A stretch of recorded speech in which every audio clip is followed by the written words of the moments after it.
ያለምንም የሙዚቃ መሳሪያ ሶስት የዜማ ስልቶችን የፈጠረ ኢትዮጵያዊ ሊቅ ማን ይባላል?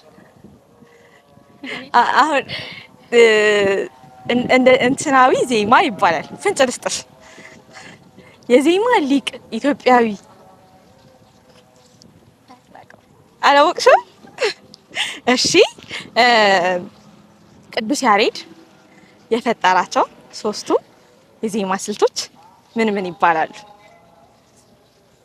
ሶስቱ የዜማ ስልት የሚባሉ አሉ አይደለ? የዜማ አይነቶች እነሱ ሶስቱ ምን ምን የሚባሉት? እሱ የፈጠራቸው ሶስቱ የዜማ ስልቶች ምን ይባላሉ?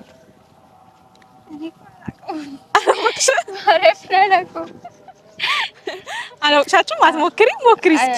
አይ ነግሬሻለሁ። አላወቅሽም? እሺ አመሰግናለሁ። ቴንኪው። እሺ ያለ ሙዚቃ መሳሪያ ሶስት የዜማ ስልቶችንና የዜማ ምልክቶችን የፈጠረ ኢትዮጵያዊ ሊቅ ማን ይባላል?